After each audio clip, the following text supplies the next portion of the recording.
Hi friends, welcome to with you Sivaram channel. இன்றைக்கி வந்து அல்வா தான். கார்ன்ஃப்ளவர் மாவு வச்சு சிம்பிளாக செய்யக்கூடிய ஒரு அல்வா வந்து பார்க்கலாம். சீக்கிரமாக செஞ்சிடலாம். நீங்கள் தீபாவளிக்கு நீங்கள் செய்கிறீங்க, ஸ்வீட் செய்கிறீங்க அப்படின்னா அதில் இந்த ஸ்வீட்டையும் செஞ்சு பாருங்கள். ரொம்ப ரொம்ப ஈஸியாக செஞ்சு இப்போ இந்த மாதிரி ஒரு பவுலேருந்து எடுத்துடலாம். இப்போ எந்த கப்பில் எடுக்கிறீங்களோ அதே மற்ற எல்லா பொருளையும் அதே கப்பில் அளந்துக்குங்க. நான் வந்து ஒரு டம்ளர் எடுத்திருக்கேன். இதில் அரை கப் கார்ன்ஃப்ளவர் மாவு எடுத்திருக்கேன். இதோட அளவு பார்த்திங்கன்னா 200 கிராம் இருக்கும். ஸோ கப்பில் நான் டம்ளரில் எடுத்திருக்கேன்.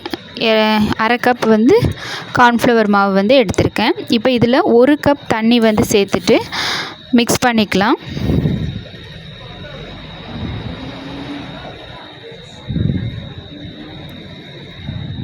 இப்போ நல்லா கட்டிகள் இல்லாமல் இதை நல்லா கலந்து விட்டுலாம். கார்ன்ஃப்ளவர் மாவு வந்து சீக்கிரமாகவே கரைஞ்சிரும், கட்டிகள் வராது. அதனால் இதுக்கு ஃபோக்லாம் தேவையில்லை. ஸ்பூன் வச்சு இப்படி லேசாக கலந்து விட்டோமாவே நமக்கு நல்லா கலந்துரும். கட்டிகள் இல்லாமல் நல்லா ஈஸியாக கரைஞ்சிரும்.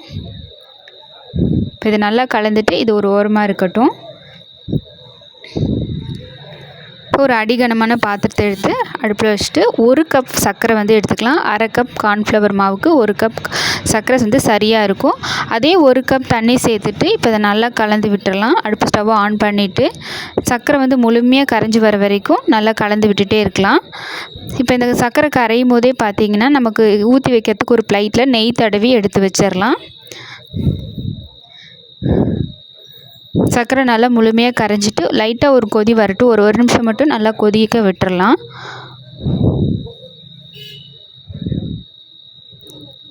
நல்லா ஒரு நிமிஷம் கொதிச்சதுக்கு அப்புறமா நம்ம கலந்து வச்சுருக்கிற கார்ன்ஃப்ளவர் மாவையும் சேர்த்துட்டு இந்த மாதிரி கைவிடாமல் கலந்து விட்டுக்கணும். நம்ம சேர்க்கறதுக்கு முன்னாடி கார்ன்ஃப்ளவர் மாவை ஒரு டைம் நல்லா கலந்து விட்டுறணும். இல்லாட்டி அடியில் போய் கார்ன்ஃப்ளவர்லாம் தங்கிக்கும், மேலே மட்டும் தண்ணி இருக்கும். நல்லா ஒரு டைம் நல்லா மிக்ஸ் பண்ணிவிட்டு நல்லா சேர்த்துட்டு கைவிடாமல் நல்லா இந்த மாதிரி கலந்து விட்டுகிட்டே இருக்கலாம். நம்ம கலந்து விட்டுகிட்டே இருக்கும்போது பார்த்திங்கன்னா சீக்கிரமாகவே நமக்கு இந்த மாதிரி திக்னஸாக கெட்டியே வந்துடும். இப்போ 2 டீஸ்பூன் ஆயில் சேர்த்துட்டு இந்த மாதிரி நல்லா கலந்து விட்டுக்கோங்க. இப்போ இந்த அளவுக்கு நல்லா திக்கானதுக்கப்புறமா ஒரு 1/4 டீஸ்பூன் கொஞ்சமாக ஒரு பிஞ்ச் அளவுக்கு ஃபுட் கலர் சேர்த்துட்டு ஒரு டீஸ்பூன் தண்ணி சேர்த்து மிக்ஸ் பண்ணிவிட்டு அந்த ஃபுட் கலர் வந்து ஆட் பண்ணியிருக்கேன். இப்போ வந்து ஒரு 2 டீஸ்பூன் ஆயில் சேர்த்துக்கலாம். நம்ம வந்து ஒரு அரை கப் வந்து ஆயில் எடுத்து வச்சுக்கணும். ஆயிலாக இருந்தாலும் சரி, நெய்யாக இருந்தாலும் சரி, உங்களுக்கு எது கம்ஃபர்டபுளோ இருக்கோ அதுக்கு தகுந்த மாதிரி சேர்த்துக்கோங்க. நான் வந்து வாசனை இல்லாத ஒரு சன்ஃப்ளவர் ஆயில் தான் சேர்த்துருக்கேன். நீங்கள் சன்ஃப்ளவர் ஆயிலோ இல்லை ரீஃபண்ட் ஆயிலோ எது வேணால் சேர்த்துக்கலாம். நெய்யில் சேர்க்கும்போது பார்த்திங்கன்னா வாசனையும் சுவையும் ரொம்ப நல்லாயிருக்கும். நம்ம அரை கப் கார்ன்ஃப்ளவர் மாவு எடுத்துருக்கோம். அதே அரை கப் வந்து நான் வந்து ஆயில் வந்து எடுத்துக்கலாம். இல்லை நீங்கள் நெய் வந்து 1/4 டம்ளரும் 1/4 டம்ளர் ஆயில் கூட சேர்த்துக்கிட்டு அந்த மாதிரியும் செய்யலாம். நான் வந்து இன்றைக்கி முழுக்க வந்து அரை கப் முழுக்கவே சன்ஃப்ளவர் ஆயில் தான் எடுத்திருக்கேன். அந்த சன்ஃப்ளவர் ஆயில் முழுக்க எண்ணெய் 2 டீஸ்பூனாக சேர்த்துட்டு இந்த மாதிரி கைவிடாமல் கலந்து விட்டுகிட்டே இருக்கலாம். இப்போ கேஷ்யூ நட்ஸ் வந்து கொஞ்சமாக சேர்த்துட்டு ஒரு பிஞ்ச் அளவுக்கு ஏலக்காய், ஒரு பிஞ்ச் அளவுக்கு சால்ட்டு இதை சேர்த்துட்டு இதையும் கைவிடாமல் நல்லா கலந்து விட்டுகிட்டே இருக்கலாம். நம்ம அல்வா வந்து நல்லா ஒன்று திரண்டு வரும்.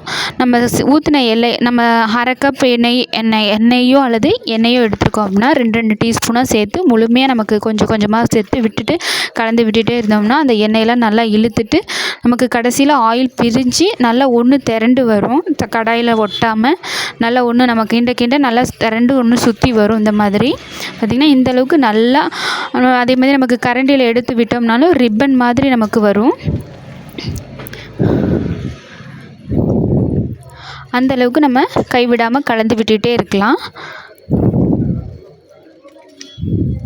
பாருங்கள், பார்க்கும்போது எந்த அளவுக்கு நல்லா கண்ணாடி மாதிரி அல்வா எவ்வளோ சூப்பராக இருக்குன்னு பாருங்கள். இந்த மாதிரி ரிப்பன் மாதிரி வந்து விழணும். ஸோ இது வந்து ஒரு சரியான பக்குவம். அதேமாதிரி நம்ம இப்படி கலந்து விடும்போது நல்லா ஒன்று திரண்டு வருங்க. அது வரைக்கும் நம்ம வந்து கைவிடாமல் நல்லா கலந்து விட்டுகிட்டே இருக்கலாம். நான் வந்து முந்திரி மட்டும்தான் கட் பண்ணிவிட்டு சேர்த்துருக்கேன். உங்களுக்கு பாதாம் வேணும்னாலும் நீங்கள் சேர்த்துக்கலாம். பாதாம், எள் இது கூட நீங்கள் சேர்த்துக்கலாம்.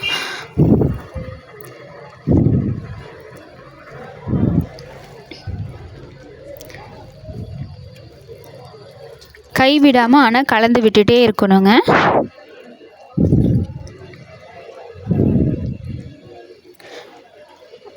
உங்களுக்கு வந்து ஸ்பூனில் எடுத்து சாப்பிடணும் அப்படின்னா இதுக்கு முன்னாடி இந்த ஸ்டேஜில் கூட எடுத்துடலாம். நம்ம இதுக்கு முன்னாடி கூட நீங்கள் வேணும்னா எடுத்துடலாம். ஸ்பூனில் சாப்பிடணும் இல்லை பீஸ் போடணும் அப்படின்னா இந்த அளவுக்கு நல்லா ஒன்று திரண்டு வரணும். நல்லா நம்ம ஊற்றின அரை கப் நெய் 2 ஸ்பூனாக முழுமையாக சேர்த்து முடிகிற வரைக்கும் நம்ம கலந்து விட்டுட்டே இருக்கணும். நம்ம ஊற்றும் போது கொஞ்சம் கலந்து விட எண்ணெய்லாம் நல்லா முழுமையாக இழுத்துருங்க.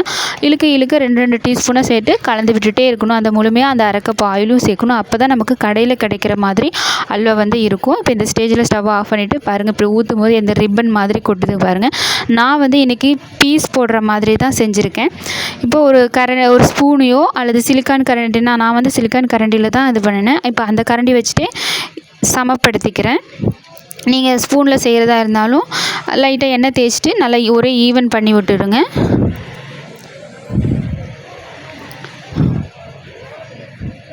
ஒரே ஈவனாக இருக்கிற மாதிரி நல்லா நம்ம பரப்பி விட்டுடலாம்.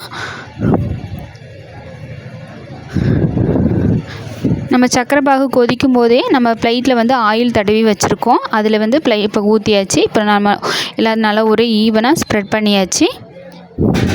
இப்போ இது ஒரு 2 மணி நேரம் அப்படியே விட்டுறலாங்க. நல்லா செட் ஆகிடும்.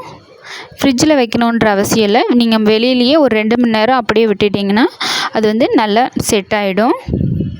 இப்போ 2 மணி நேரத்துக்கு அப்புறமா பார்க்கலாங்க. பாருங்கள் 2 மணி நேரம் ஆகிடுச்சு.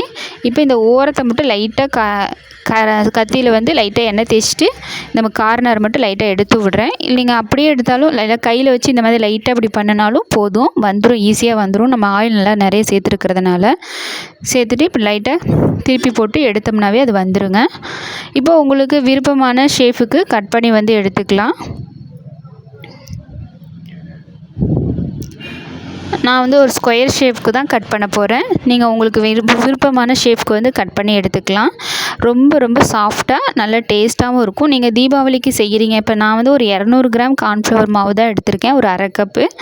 இது பார்த்திங்கன்னா 1 கிலோ அளவுக்கு நமக்கு அல்வா வந்து கிடச்சிருக்கு. ஸோ நீங்கள் தீபாவளிக்கு கொடுத்து விடணும் அப்படின்னா இது குறைஞ்ச பொருளை வச்சு நல்லா நிறைய செஞ்சிடலாம். ஈஸியாக அதே மாதிரி ஒரு 20 நிமிஷம் இருந்தால் போதும், நமக்கு ஈஸியாக அல்வா செஞ்சு முடிச்சிடலாம்.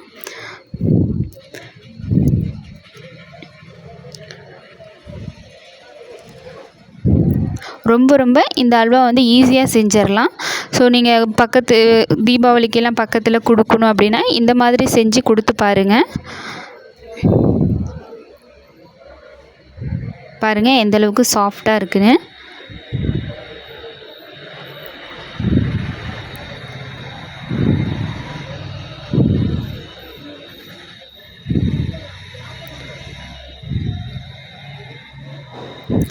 ஓகே ஃப்ரெண்ட்ஸ், வீடியோ பிடிச்சிருந்தா லைக் பண்ணுங்கள், ஷேர் பண்ணுங்கள், மறக்காமல் நம்ம சேனலை சப்ஸ்கிரைப் பண்ணுங்கள்.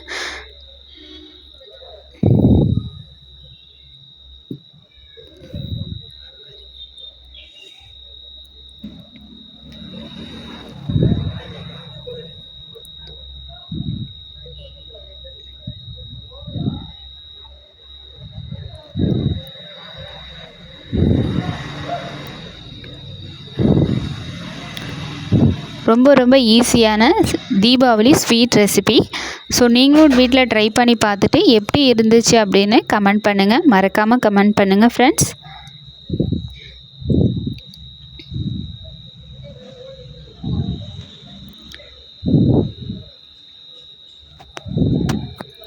Thank you for watching.